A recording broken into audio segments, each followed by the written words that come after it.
welcome everyone to the first edition of WAM Talks, a new format that we're trying out to bring the community together. I'm Anna, I'm the founder of WAM We Are More. It's a sports nutrition brand and also community for women in fitness, and I'm also a PhD chemist and sports nutritionist. But I want to take this monthly, hopefully to be monthly, Instagram Live as an opportunity to connect with the amazing women in the WAM community and have guests who are very, very passionate about their specific topic or niche in nutrition, exercise, or both, and have valuable insights to share with everyone else in the community. The format will be around 45 minutes to an hour, depending on how many questions we have coming in as well. So if you're listening, feel free to pop your questions in the chat at any time. I will try to include this where it makes sense. And if I don't manage that, then we'll definitely go through the questions at the end of the live. Our first guests on this, and thank you so much for taking the time, are Stef and Sarah from WeWomen. They're both coaches, pre and postnatal certified. They're also both mothers. And through WeWomen, they're creating a safe space for women where they can train, they can work out, they get guidance, they get support, which is super valuable. And they also do really fun reels, so check out their Instagram if you're not already following. And we thought today we could speak about all things exercise and nutrition in perimenopause, as that's also something that you specialize in. It's something that's still not talked about a lot. I think there's a lot of confusion around the subject. There are a lot of very loud voices giving partially contradicting information. So let's clear it up today. And thank you so much for being here. Thank you so much. And I think to get started, let's first clarify a little bit what perimenopause actually is, because, I mean, there's premenopause, perimenopause, postmenopause, but what exactly is it? Perimenopause is essentially just that transition phase from premenopause into menopause. So, I mean, a lot of people do get confused thinking that premenopause and perimenopause are the same thing. Premenopause essentially starts when you get your first period, and perimenopause begins once you start seeing fluctuations or symptoms from fluctuations in hormone levels, which leads us into menopause itself. Yeah, so perimenopause, essentially over time our hormones, especially estrogen and progesterone, are dropping. But during this phase, it's just a big roller coaster. So it can go up and down and up and down, but gradually they drop. And a lot of people are shocked to hear that menopause itself is actually just one day in the calendar. So that's the one day when you've gone 12 months without a period. And then after that day of menopause, you're in postmenopause for the rest of your life. But if it's been 11 months and then there's a surprise period again, it's just resetting the timer on the whole thing. Yeah. And it's quite you said it comes with symptoms. I think the one everyone's immediately thinking about is hot flushes, but what else can it be? Like, how do I know that I am in this stage without doing blood tests or knowing exactly where I'm at with my hormones? Well, we'll get to blood tests because that's not the way to find out, and it's not always so obvious because really it affects everything: your mood, your sleep, your body composition, how your body builds muscles, stores fat, literally everything. And how it starts, like how it shows, is very different from woman to woman. One very clear sign is if you start to see a shift in your monthly cycle. So as soon as your cycles start getting irregular, longer, shorter, heavier, lighter, can be anything. That's usually a clear sign, especially then if it's paired with any of the other symptoms like trouble sleeping or just, clear thinking, any of those kind of things. And essentially it's really, you need to start tracking your symptoms as soon as you start feeling off. Start really writing down what is it, because blood tests are not the way. As we mentioned, like, it's such a fluctuation of your hormones. And if you do a blood test, it's literally a snap in time, like that one moment in time. And it could be coincidentally that they're totally normal, but then the next day they're completely out of whack. So it's, yeah, a blood test is not the way to go. And also, if you want to go and get, for example, hormone therapy, it really helps having your symptoms tracked when you want to advocate for yourself and you go to the doctor. And it also helps the doctor to see what's going on and what kind of treatment is best for you. So not only track the cycle and the cycle length, but also track Yeah. the symptoms that come with Yeah. over time. I think And that's very good also advice. because it also then helps you to see like what are my triggers, you know, like if, you know, what lifestyle choices, you know, like if you've been eating certain food, if you've been sleeping more or less, if you've been training more or less, you know, everything can have an impact on how you feel. So if you track your symptoms and also like what you're doing, then that gives you often a lot of clues around it. Clues, and you're able to see some patterns because, like we said, the hormones are all over the place. So you might have a period of time where you're feeling a lot of symptoms or just one symptom, and then it kind of tapers off, and then you feel normal for a little bit, and then those hormones can start fluctuating even more again. So it's good to, again, track your symptoms over a period of time so you can see those patterns, and it gives you a little bit more a better leg to stand on when you go to your GP and say, this is what I am seeing. I need some help. And also one thing to mention is like general expectations in terms of timing. So menopause usually happens between 45 and 55, but perimenopause can actually last anything from 4 to 10 years. So if you're doing the math, 45 minus 10, we're at 35. Very often still, women get told when they go to their doctor, oh, you're way too young if they're coming 37, 38. But, you know, depending on where you're at, it could actually really be perimenopause. And the issue is that often our medical health providers, they are just not trained in it. So we can't really blame them. They just don't know better, unfortunately. And they really need to get out of their way and on their own start, you know, educating themselves on this topic. Hopefully that will change. But that's why it's so important that you really, you know, kind of advocate for yourself and kind of know a little bit about it yourself already. Yeah. And you have said the symptoms are a roller coaster, so it's not a thing that just gradually gets worse over time. It's really can be on and off. Yeah, exactly. Because sorry. So I was just going to say, and it's on and off. And I mean, you might have some symptoms that do gradually get worse, but then a lot of times it can be down to lifestyles, like Steph had mentioned before. What are your triggers? So you can definitely be living in a way that's not necessarily supporting the phase of life that you're in, making you feel worse than you could be feeling. And just to also clarify, once you hit menopause, it's not like a switch is just flipped and then you feel all of a sudden 1,000 times better.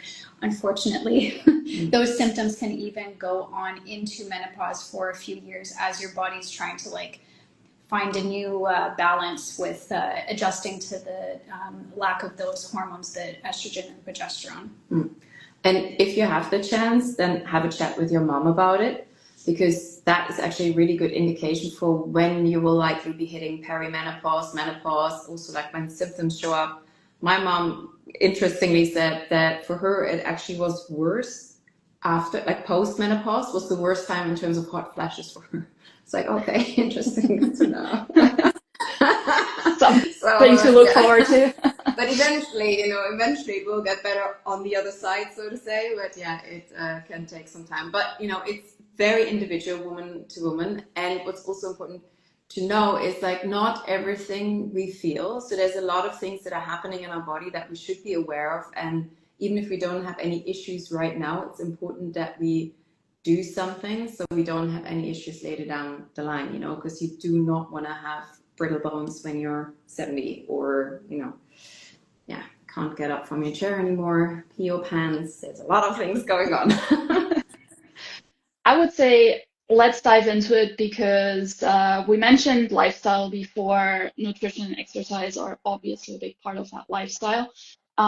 Let's start with nutrition. Are there any macros or nutrients that become especially important when you start to hit perimenopause? I mean, both of us will immediately say protein and fiber. As we get older, our muscle mass just naturally starts to decline. So making sure that you're getting enough protein in your diet to be able to either support maintaining that muscle or even building up more muscle. And that protein's also not just for that muscle mass. Steph mentioned also brittle bones as you get older. Protein also helps to support your bone density. And then, well, fiber is, well, good for, so what we're saying is actually applicable whether you're in perimenopause or not. It's just good practice. Yeah, the thing is, like, essentially what we're saying, everything applies to women in general, but as we hit that stage, as we enter perimenopause, it just becomes so much more essential. We can't get away with the things we got away with when we were younger, basically. Yeah. So and the sooner we start, the better. So in that sense, you were just saying, like, fiber is also super important. It's so important for our gut health, especially our gut microbiome, and that also has an impact on everything. You know, there's a gut-brain connection. Like, it's affecting our whole well-being, and therefore we really need to take good care of our gut. Eat the rainbow. Make sure you get 30 plus plants a week. So super important. Yeah, I think Protein, and fiber. I think there's one thing with the big emphasis there was for a while on protein, is that people were increasing their protein intake, but maybe not necessarily from whole foods, which kind of pushed fiber a little bit off the plate. And that's, of course, when you start to see issues. So even though my brand is primarily selling protein powder, I'm the first one to always tell people to cover most of their protein needs from whole foods and then use protein powder as a convenient top-up. And ideally, if you have a protein shake, maybe also eat an apple. Yeah. So. Yeah, exactly. Yeah, and I mean, we've focused on protein and fiber specifically, but really that also does not mean that we're saying you can forget about the carbs and forget about the fats. Like, those other macronutrients need healthy fats as well. Just a well-rounded approach is really going to be the best way that you can go about it. Yeah. But just the things that become even more important. I mean, there's so much going on in perimenopause. Like, also our glucose sensitivity goes down and stuff. So and when it comes to protein, it's also important to know, like, I mean, protein is always important for all women anyway, and the thing is, often you might have heard, like, oh, it's 0.8 gram per kilogram of body weight, but that's just to prevent deficiency. So ideally, you want to have a lot more, and as you get older, your body's protein synthesis just goes down. So you want to up that even more when you enter perimenopause, to then really come closer to like 2 grams per kilo of body weight. So what we're saying is that the real basics or the core of nutrition doesn't change much. However, I think that women, when they enter this transition and maybe they see unfavorable changes to how their body looks like, kind of maybe start to panic and start following some sort of diet. What are the most common mistakes you're seeing women make in that stage? Well, you mentioned that panic, and I don't know if we said it before. One of the very common symptoms when you're in perimenopause is, I think we said body composition, but basically what that means is like the redistribution of the balance between your muscle mass and your fat mass. And a lot of women will see like an accumulation of fat more around the middle section. So that visceral fat is increasing, that deep fat that is the more dangerous for our health. And when that happens, you're right, a lot of women panic and think like, but I haven't changed anything, or whatever I used to do isn't working how it used to. And a lot of times this is because of society and media and everything. The first thing that sometimes clicks is, I'm going to cut my carbs and cut my fat. And just restrict my amount of calories in general. Do a bunch of cardio, because I don't know, for whatever reason we've been taught that, and it'll be so counterproductive, especially for that body composition. Yeah, because the important thing is to understand where it comes from, right? And then, because what Sarah is describing, that can actually really become a downward spiral, because the body composition composition changes also because we start losing muscle mass around 3 to 5% per decade as of age 30. And then once we hit perimenopause, it gets even worse. Like it's a much more rapid decline due to that loss of estrogen. So we're losing muscle, but muscle actually then has the effect on our metabolism. So our metabolism actually slows down because we have less muscle. And then we have more stress because of the loss of estrogen, so more cortisol. And we come to cortisol, we need to come back to that topic anyway. But so anyway, it's a lot of things coming together, and then we have that change in body composition. But then if you don't fuel right, then your muscle loss is even getting worse. So actually, instead of restricting your diet, have a very balanced diet, train for muscle mass, and then you have that upward spiral because your metabolism is also going faster again. I hope that makes sense. It's not too confusing. It's basically when you're cutting down your calories, you're cutting down your carbs, you're not only losing body fat, you're also losing muscle mass. And as soon as you go back to eating normal, you have less muscle mass to support a high calorie consumption, and you're just gaining weight back even quicker. Yeah. And the wrong kind of weight. Yeah, the wrong kind of weight. Yeah, it ends up being more fat storage, less muscle mass. Yeah. Which then leads you to more fat storage, less muscle mass, and then slower metabolism. Going. Yeah. So yeah. So it's like on the one hand, it's like restriction in general, and what really goes in line with that is then also those crash diets, which then leads to that yo-yo dieting, which is like, oh, you're going on a diet, 1,200 calories a day, you're losing a lot of muscle mass, and then you're going back up, and you know, it's like you said, that's the yo-yo diet, is that downward spiral, and we really don't want to have that. So those are like restriction. Generally, women often don't eat enough, so make sure you get the energy you need. You'll feel so much better. And I mean, it's also worth it to understand where like the effects of those macros in your body. So like I said, with media and what we've been exposed to in like magazines and like fad diets and stuff, there's a lot of fear, especially around carbs and fats. And when you come to understand what it actually, the role that it has, then I think you come to appreciate a lot more, and it makes it easier for you to not be afraid of it. So like carbs it gets broken down, and it's your body's main energy source. That's what keeps you going. Your brain runs mostly on glucose, which is what carbs get broken down to. And you know, if you start restricting that, especially during this phase of life, we've already mentioned that brain fog, you're again going to be working against your body and making those symptoms feel even worse. So no cutting carbs for sure. Another big thing that's often talked about would be intermittent fasting. What about that? Yeah, no, thank you. Well, I mean, there is some advantages to it, but generally, during this phase of life, we don't think it's the best you can do because it puts a lot of stress on your body when you don't eat for such a long time. You know, the cortisol levels can then be raised, and the problem is when they just stay raised for too long. And it's honestly, it's unnecessary in a way. Like, we much prefer the time restricted eating, which means you go with your natural circadian rhythm. So you stop eating after dinner, and then you eat again once you're awake, and definitely eat if you have a workout in the morning. So you shouldn't go train fasted, basically. And yeah, so then you also get like your 10 to 14 hours of fasting just without any issues. So basically just leave out the late night snacks, and you should be fine. And I find that with intermittent fasting as well, especially the really prolonged fasts where you only have like a 6 or 8 hour window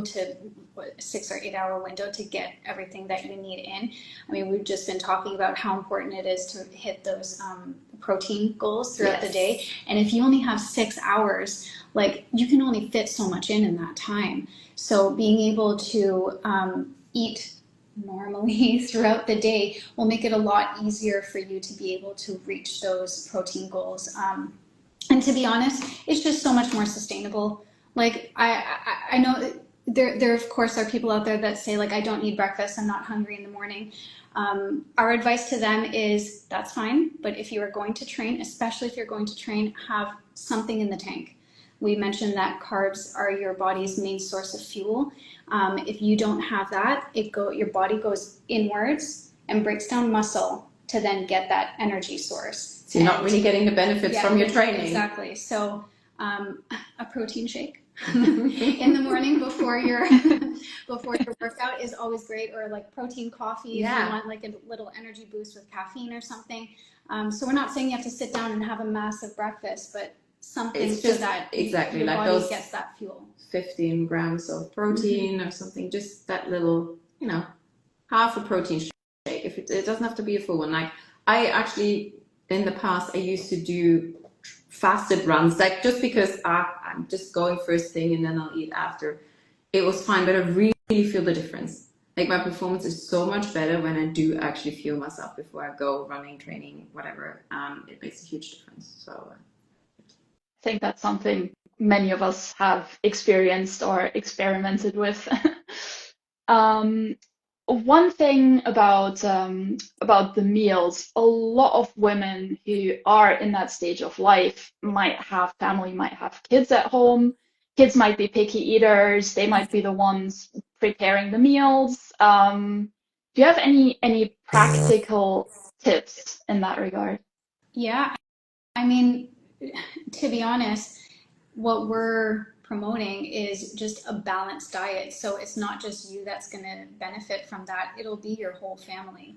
So because we're not promoting any type of like crazy restriction or restriction at all for that matter, what you eat, your family can eat. So I know, like in my house, we don't make separate meals. No. Like what's made is what the family has, and it can also be a really good opportunity to just set an example for your children too, for them to see how important it is to get that well-rounded yeah, diet. absolutely. And I mean, the good thing is you can always kind of tweak a little bit on the table, right? Like when I think about my son, I mean, he definitely eats a lot more carbs and generally a lot more than I do by now. So yeah, he might have more of the carbs, I might have more of the greens. It's just then, in that sense, the plate looks a little different, but essentially what we're eating is the same thing. And like you were saying, we're just saying eat healthy and we're not about restriction, just add the good stuff, and the good stuff is good for everybody. So yeah, it's actually quite simple.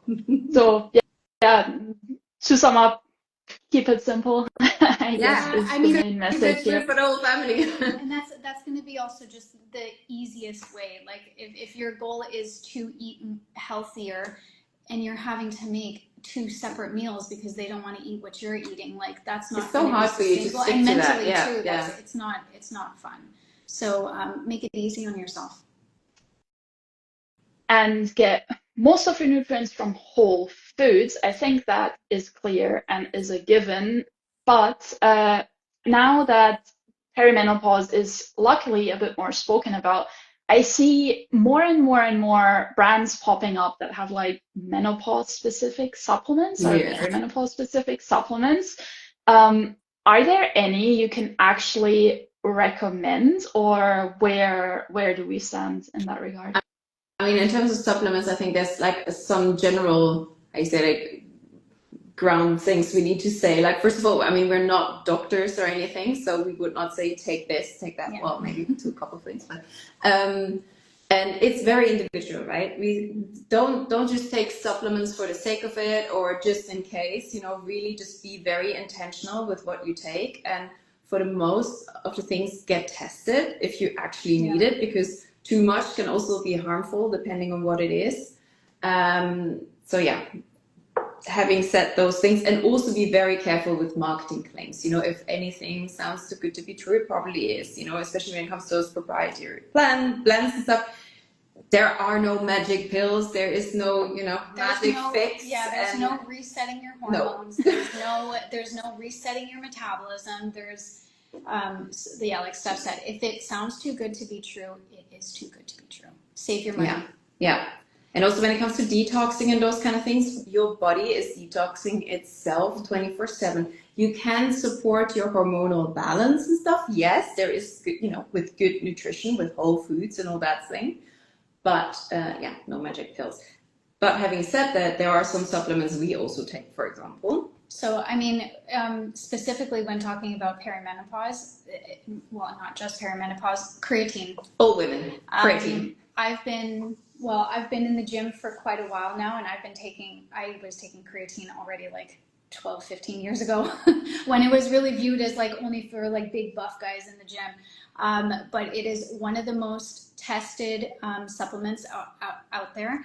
And what they're finding also for especially women in perimenopause is it can also help to support not only like your rest and recovery, but also cognitive function. So we're like brain fog and stuff like that. And if it helps to support your rest and recovery, that also helps to support your sleep.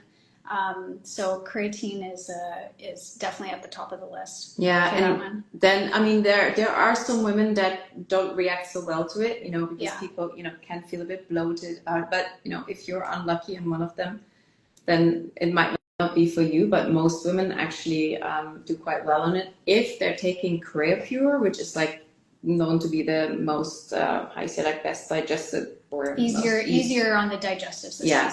So we definitely recommend, and you can get that, from many brands. Yeah. So, and well, I would say there's a few other ones. Again, ones that we're taking, and to be transparent, we're, at least I know both of us, we're on the same page. So I'll speak for both of us.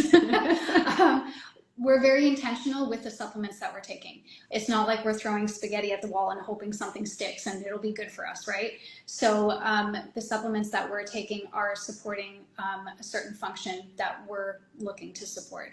So one of those also being omega-3. We take an omega-3 supplement, which is really good for helping with that balance of anti-inflammation in the body. And it's quite important to know that we have omega-3 and omega-6, and they should be somewhat in balance, or maximum like 1 to 4, 3 versus 6. But because our Western diets are so full of omega-6, we're often so out of balance, and especially if you're vegetarian or even vegan, then that can be even worse. So that's one thing. And then not all supplements actually work. So you also need to make sure that you get a good supplement. And that's generally true, because supplements aren't always regulated. So it's not as easy. So that is one where we say get tested. So if you're out of balance. And I mean, I know women that are like, oh, I'm taking 3, 6, and 9. And I'm like, well, but do you actually know if it helps? Mm-hmm. Because 6 is inflammatory, 3 is anti-inflammatory. And you really want to have that balance right. So we both got tested and then went on a good omega-3 supplement, and it was quite shocking how out of balance we were actually. And I have to say, I felt quite a difference after a few months of taking like a very like high quality one. So it's definitely worth, like Steph said, getting your levels tested. And I just see someone asked about creatine, which is actually a really good question. I wanted to say, for creatine, you're best to take it around your workout. So it doesn't have to necessarily be after, it doesn't have to be before, but you want to take it around your workouts. And on the days that you're not working out, it is still recommended to still take creatine. But that can be at any point during the day. So. But is it daily for us? Yeah, it is daily. Yeah. Yeah, you want to keep that level of saturation high enough. Yeah.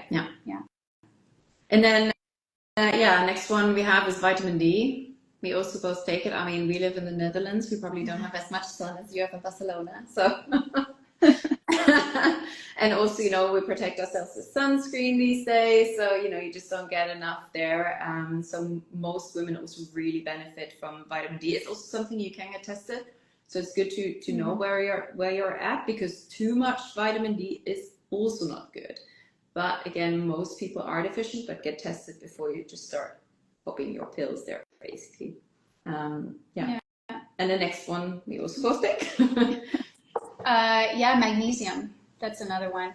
And I know there are a lot of different magnesiums out there. So do your research, see which one is supporting. Again, be intentional with the supplements that you're taking. See what it is that you actually want to support. So personally, we both take the magnesium glycinate or bisglycinate, and that's more of it's to help, calm. calming. And so I take it in the evenings to help support sleep. But there are other magnesiums that can help with digestive issues like constipation. And I mean, you also have not just oral magnesium, you also have like, The baths and those, the salt baths and stuff. Yeah. And then, you have also things like malate, but that is actually not absorbed as well as the glycinate. So that's why we, for example, prefer the glycinate. And you also have the new, the L-threonate. So specifically for this, for women in perimenopause, again, brain fog and cognitive function, they're finding that the magnesium L-threonate, it's unique in that it can actually cross the blood-brain barrier, meaning it essentially boosts magnesium directly in the brain. So it's shown to help with that brain fog as well. But there still needs to be a bit more research done because it's just quite a new one, but quite exciting what they're finding these days. So that's good. Yeah. Definitely. And those are all the ones that I take. I'm also taking B12 because I'm plant-based, and then it's just a must, right? Because there is no plant-based source for that one. So that's that. And we would suggest for women during this period as well to have their iron levels tested. And it is recommended to, if you do ask for an iron test, to get a full iron blood panel rather than usually they'll just test the ferritin levels, but it can kind of mask like those levels. The ferritin levels can show as a fine, and then underlying you could be deficient or low in some of the other iron levels. So a full iron blood panel. Yeah, which is good. Yeah, and then one that we don't take, but that is so popular right now is of course the collagen one, and because we talked about it also previously, right? Science isn't actually quite, it's not quite decided if it actually works or not. I think you're better injecting if you really want to have it for your skin, because most people do take it for their skin. It can have some benefits. It's a low risk one. If you want to try it, you can try it, but yeah. It's a very popular one. It's collagen. very, very popular. So, and again, intentional with your supplements. If you're taking it because you want to help with those fine lines and wrinkles, honestly, just up your protein. And I think if you're having symptoms like joint pain and stuff like that, there are certain type of collagens. I believe it's the 1 and 3, type 1 and 3 that can help support that. And again, that's going to really be one that you want to invest in a good quality supplement. And you want to pair it in that particular setup with vitamin C as well to make it work. One thing I generally don't recommend is taking collagen as a protein source, because it's actually it's one of the most incomplete protein sources out there. So it's better if you want to use it for like muscle maintenance or muscle building, just standard protein blend is much better. And I think we had one quick question, just circling back to the magnesium. Which one's the good one is the question. It depends, again, what it is that you want support with. I know a lot of women during this phase, sleep is a really big issue. So it's that magnesium. It'll go either by glycinate or bisglycinate. And it's the same thing. So that one's really good for that calming. It's good for calming. It's still good for your muscles, for the recovery. And also it's well absorbed as well compared to others. So I believe it's like about a 70% absorption rate. Versus I think the malate, for example, is only like 30%. Yeah, between 30 and 40 or so. Yeah, so that's why we prefer the glycinate, for example. Yeah. And all right. I think we covered a lot in the nutrition and supplementation space. So maybe let's move on to the exercise part. We see now a lot of like even perimenopause specific training programs. If you're coming from the CrossFit space, like the Dodgers have like even their own program for this stage of life. But how much need is there really to adjust your training or follow a very specific program during this time? I think we would have to preface the answer with, it depends where you're coming from. Yeah, in terms of like how you adapt, definitely depends. Yeah. What are you currently doing? Are you doing your HIIT training 6 times a week, or spending hours and hours on a treadmill? You might want to turn it down. Yeah. But if you're a couch potato, get moving. Yeah, right. And one thing that counts for everybody, resistance training. Yeah, resistance training. Like we mentioned, that muscle mass naturally starts to decline, especially after the age of 30. So that resistance training is going to be able to stimulate the muscle to either maintain or grow muscle. So typically recommendation is anywhere between 2 to 3 times a week. I know that sounds like a lot. So It honestly, doesn't have to be long. no, though. it doesn't. And if you're just starting out, once a week is better than no times a week, you know, and that'll go for any form of movement. Any little bit is good for you. So I think strength training or resistance training is a really important one to make sure you have that in your program. And then we have also like some kind of impact training, like plyometric jumping, those kind of things is really good for your bone density, because I don't think we've mentioned that. Like also your bone density goes down just as muscle mass as of 30, and then rapidly declines as we enter perimenopause. And a shocking statistic is that 80% of all people with osteoporosis means like you have brittle bones, are women. 80%. 80% of women. So that's quite shocking. And the frustrating thing is it doesn't have to be that way. Mm-hmm. But like Sarah was saying before, you know, we were always like, oh, we need to be tiny and, you know, just not eating enough and just doing cardio, not training enough, like for our muscles. And yeah, that's kind of the reason why, right? So protein helps with bone density, and but impact training helps with bone density. So that's another one that is really important as we get older. But, you know, again, that counts for every woman, and depending on what you already do or not do, you need to adapt or don't need to adapt your training. So yeah, and I would say like for, you know, the people who are being told you need to slow down, like we said, that might be true if you're doing a high intensity training several times a week. 2 times a week of high intensity interval training, leave a couple of days in between training sessions is good. And you know, I would say also go with what you enjoy doing. If you stick with something that you're gonna or stick with something that you enjoy doing, so you can stay consistent with it. And once you stay consistent with that, if you then need to add in the strength training, it won't be as difficult. So yeah, I feel like we can answer, we can't answer. No, it but the depends thing on is, what like, you're doing. there are, like we say, resistance training for your muscles. Then you have the plyometric or the impact training for your bones. Then, you know, as we lose estrogen, we also lose elasticity. Yeah, so the mobility that means like you starts just to get a go. little bit stiffer, a little bit achier, you know, and then it's really like mobility is really that lubricant for our joints to prevent that stiffness. So that's then another thing that we, you know, we might also need to warm up a little bit more than we used to when we were younger. We could just hit the ground running. Now we need to do a proper warm-up routine to get going. So that is then maybe also something. And what becomes more and more important then is also, pelvic floor. Oh yes, pelvic floor. That is a huge one. So it's really interesting. They've done studies showing that even really well-trained athletes, so women who have that are athletes, can still have pelvic floor issues if they're not specifically training their pelvic floor. And by training, we mean doing intentional exercises, connecting your breath with your mind-body connection, that can help to strengthen that pelvic floor, because not only does that loss of estrogen affect your joints and stuff, it affects your tissue.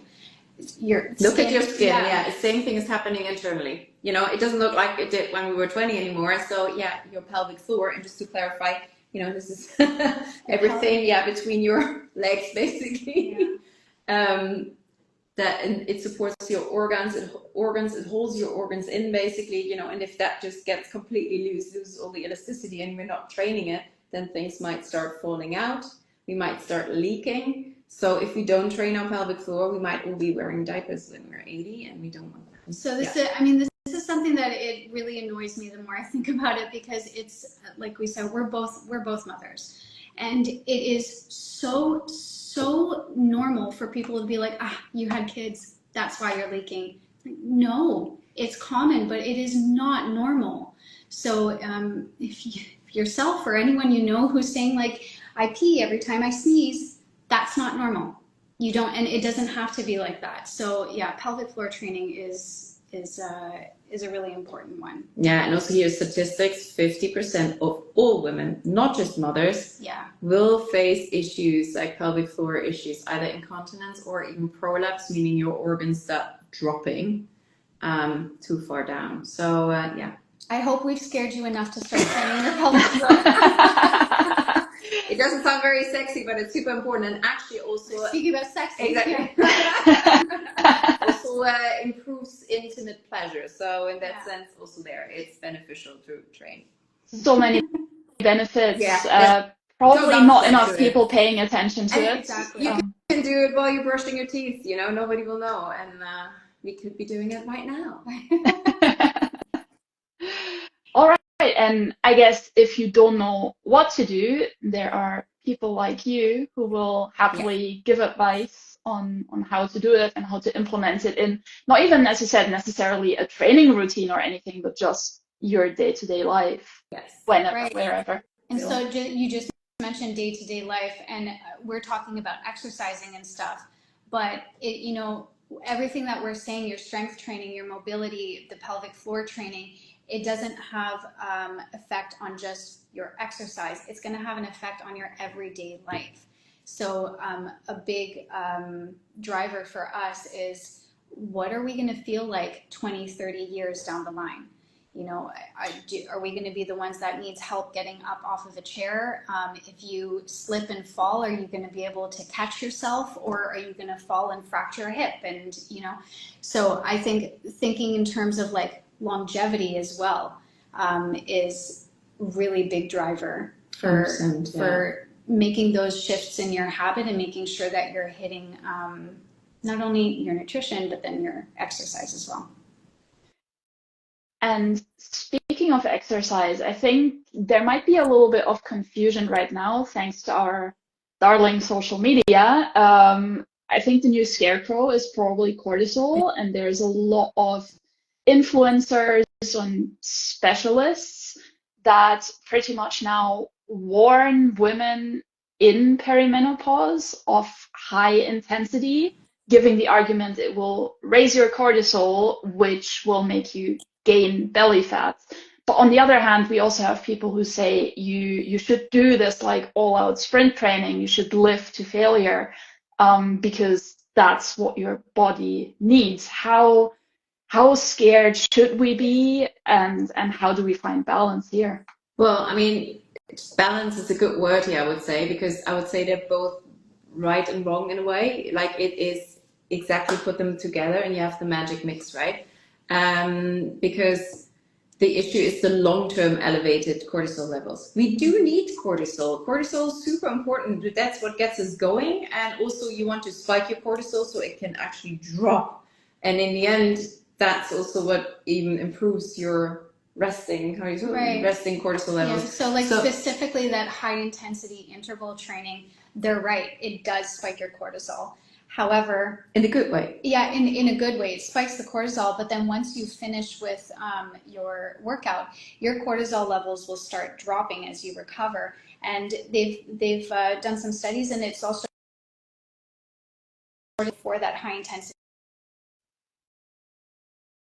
interval workout. So being able to be more resilient with stress, that'll be a really good way to help. That is doing your high intensity interval training. And like I said before, a couple times a week. That recover, that is the key here, because we need more recovery time as we get older. So, and if you think of it like a graph, you know, like your cortisol spikes and then you want it to drop. But if you then go again, then it will spike even higher. And then you have basically this upward staircase rather than going up and then going even lower than you were before. And then, you know, that will then basically increase your performance, will lower your overall cortisol level. And then that baseline basically, and that then helps with your belly fat and, you know, with your metabolism and everything. So in that sense, yes, cortisol can be bad, but cortisol is also really good and we need it short term. So does that? And and I think one thing that also comes with exercise then would be recovery. Yes. I think it gets, the more we exercise, the more important recovery becomes automatically. Do you have any tips, any advice? Is there anything special we need to do during this phase, or anything we need to pay special attention to when it comes to our recovery?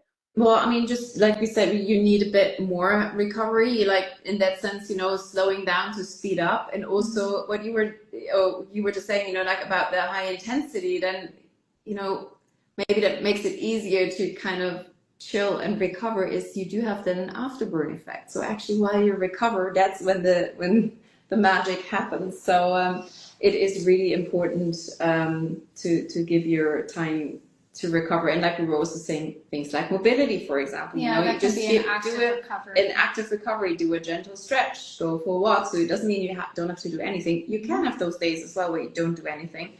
But just don't always go all in, because then you don't have that drop that we were just talking about in your cortisol. Your stress level just stays too high.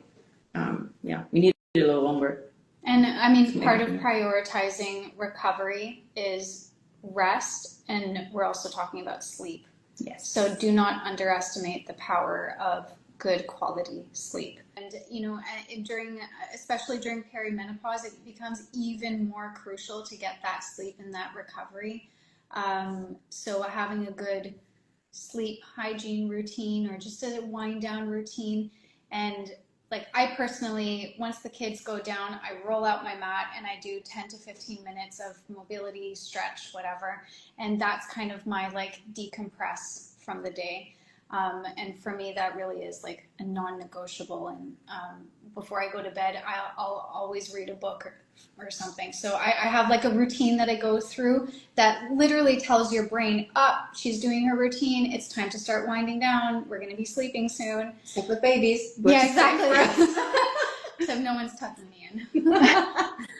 Yeah. No, but that is like, really don't underestimate sleep. And that also then has an effect on, if you want to eat healthy and stuff, like it has an effect on everything again if you don't sleep well, on your stress levels, on so really something to prioritize. Like even if you I would really even sacrifice training to some degree if it's like really find the balance. I wouldn't say, okay, then I'm doing my full hour if it sacrifices my sleep, and I don't train in the evening anyway. Right. It's more in the morning. and like consistency, just like consistency with your nutrition, consistency with your training. Honestly, it sounds so boring, but consistency with your sleep. Like I will you have like your natural circadian rhythm, and if you start messing around with that, it can also start messing around with your hormones and even like your hunger hormones, your cues that you're getting.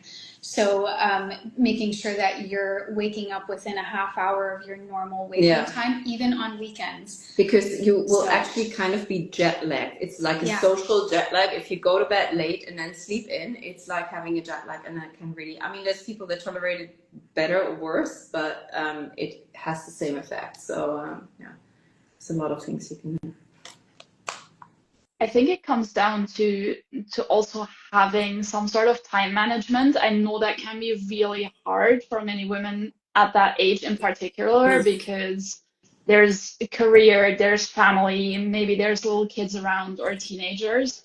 Do you have any tips on how to manage to allocate time to training, recovery, nutrition, and so on?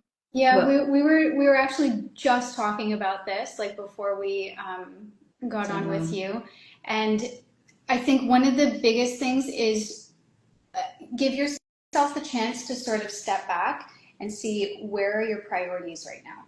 Because during this phase of life, also, like you said, there is so much going on. And if you're not taking stock of where you're putting your energy, you can just feel totally lost. So being able to kind of look at the bigger picture and see, do I want to put my energy, there's like 4 big ones. You have your family, you have your health, you have your career, and I believe social. Yeah, and see where you want to put your energy. So always give your health some some priority, but it might mean that you might be in a phase of life where you're up for a big promotion and you have to sacrifice part of the pie, so to say, Yeah. to be able to focus on that. But it's always good to come back and make sure that you are then prioritizing your health at some point. Yeah, so we say prioritize yourself and also be honest with yourself with your priorities, right? I also used a silly example from my youth. Like I had this one friend, she was always broke, borrowing a bit of money here and there, yet she always had money for cigarettes, always. And, it's like, it was a priority for her, clearly. So, even when you say like, I don't have the time to work out, if you make it a priority, you will find 5 minutes a day. And so that's a big trick that we recommend is a 5-minute trick. Yes. Even on the days where you feel tired, and it doesn't have to be anything too intense. Like we also say, motivation comes with action. So it's not, a lot of people think it's the other way around. It's not. Motivation comes with action. So even 5 minutes that you do will start to have an effect, just like the 5 minutes that you don't do. So start with the 5. Yeah. And more often than not, you will maybe end up doing more. Like I had it so many times, I was like, oh, I can't be bothered to do like 25-minute workout or 20-minute workout. Even so, I started with 5, but I ended up doing 5 of them. So in the end, I did have my 25-minute workout. And also, you don't need to be perfect. Like, don't have this all or nothing approach. Mm-hmm. It's not perfect. It's just we only need possible, right? What's possible? What's realistic? What's feasible for you? And like Sarah said, every little bit adds up that you do or that you don't do. So consistency really goes over perfection a long way. I would say a good trick to also, or a good exercise to do is not only to see where your priorities lie, but if you do have like a big goal in mind, breaking down that goal into much smaller steps where you're actually able to achieve this tiny steps that it takes to get to that goal. So many people say like, I want to lose 10 kilos. That's a great goal to have. That's fine. And that is also totally doable. The trick is knowing how do you get from I want to I have. There's so much in between, and filling up that in between, finding those small steps that you can, create that ladder to reach your goal. That'll help you a lot more. Yeah, and you need things that are super specific and that you can actually do. Yeah. Like that are in your hands to actually do. Yeah. So, and also I think having that keep that long-term goal in mind. If you have a week off, like if you're slipping, it's important to just always go back to it. Like you were saying, like your priorities might shift throughout time. It's fine. It's okay. Don't beat yourself up about it. Just keep that long-term goal in mind and say, okay, right now I can't do what I actually set myself, out to do, but I'll get back on track. And in the long run, that 1 week off, it's like nothing. We actually have a really funny reel about this one. It was one of the reels that we made that I think I've never laughed so hard in my life. But the message is very true. Like, one of the things is, when you feel like you've slipped on a diet, on your exercise or whatever, you don't have to throw it all out the window. If you were pouring yourself a cup of coffee and a little bit like spills on the counter, you're going to go ahead and pour the entire pot of coffee on the counter? Of course not. That's ridiculous. So don't treat your nutrition and your health the same way, right?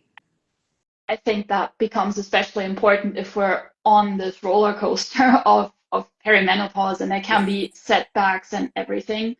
In order to keep us motivated and keep us going, to just like take it one step at a time, not lose sight of that goal, but also not get frustrated when we are not exactly where we thought we would be for some reason.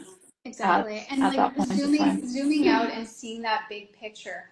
What is a month period, a 2-week period where you feel like you can't give it your all in relation to 20 years? Like if you're seeing the bigger picture, don't be so hard on yourself. Where motivation ends, discipline begins. Yeah, that's awesome. I like that one too.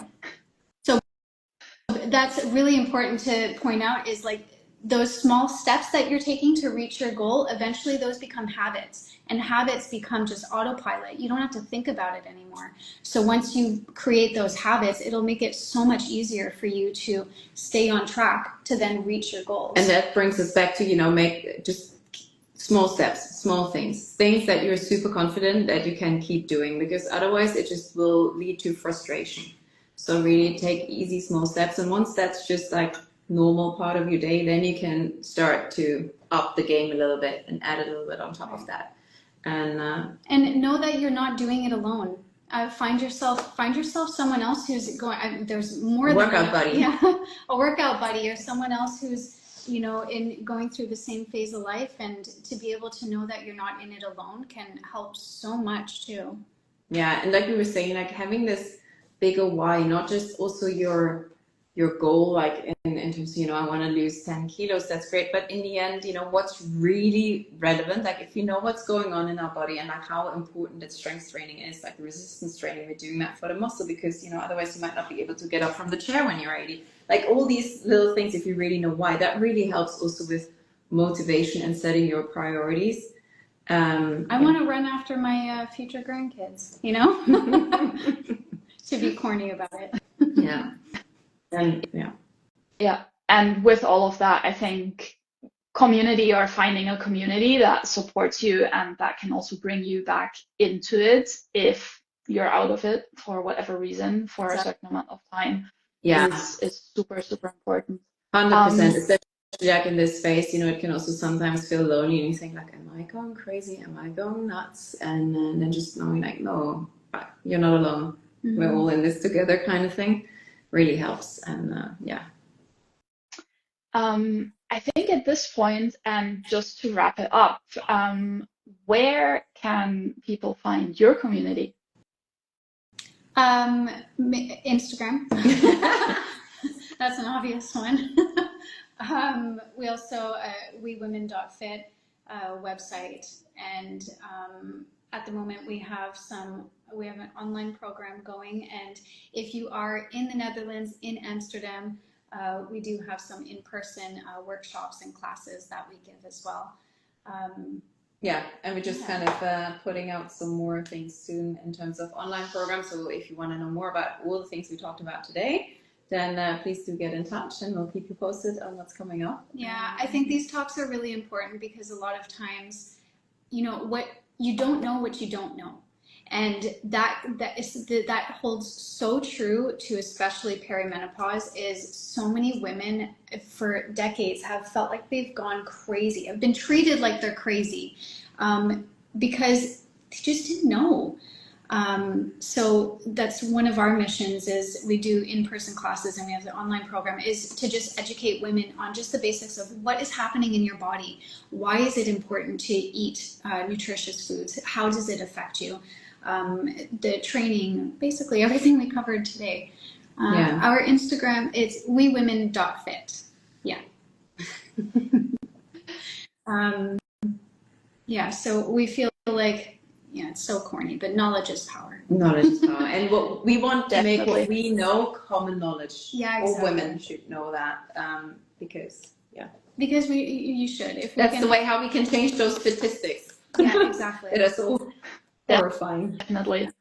I think that's a shared goal, and if you want even more knowledge on a little bit of everything, you can also check out the WAM website, wamfit.com. There's a blog with, I think by now, literally almost hundreds of articles and recipes about all things exercise and nutrition. And of course, you can also find protein powder there, plant-based, just to make your nutrition a little bit easier, not replace your whole foods.